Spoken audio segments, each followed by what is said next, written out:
I am analyzing the coal miners' memorial created by David A. Lucas in the front yard of his home in Higgins, Pennsylvania. As scholarship suggests, it can be related to the context of spontaneous shrines.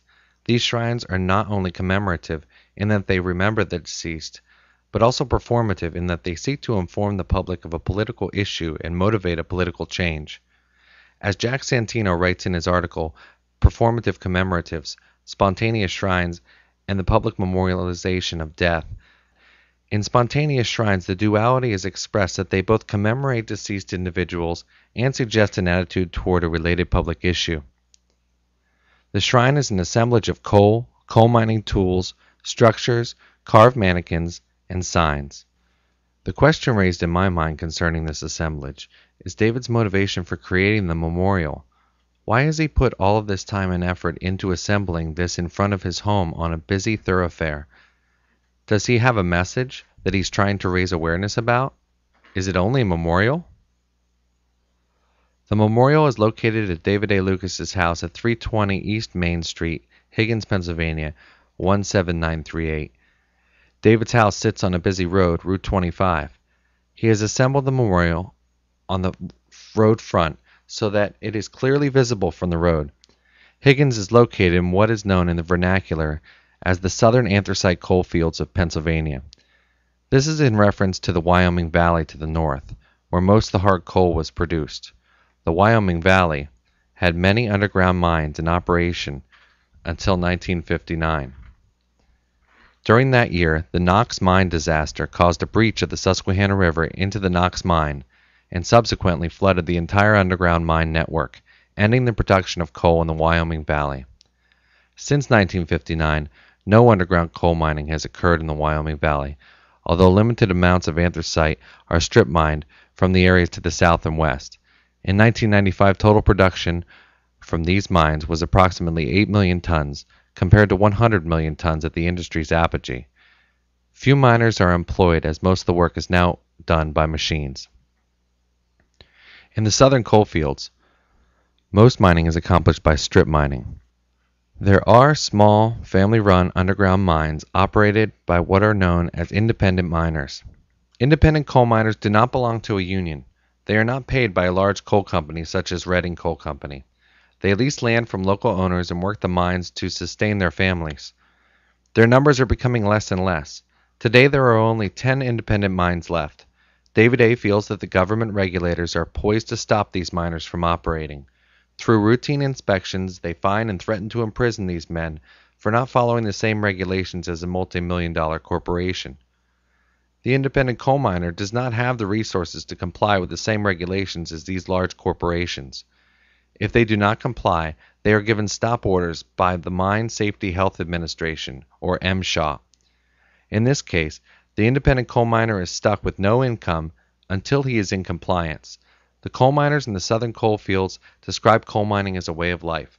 Their fathers and grandfathers were coal miners.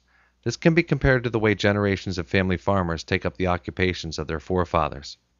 David A. has assembled the memorial to pay tribute and honor the dead. The names of the miners on the memorial consist of men who died in the mines or died of black lung after spending their lives working underground. He intends the memorial to also be performative in that it draws attention to this proud occupation of independent coal mining that is dying off. In my interview with David A., he stated that he is not advertising death, only honoring the dead. He feels he owes it to the dead to pay respect.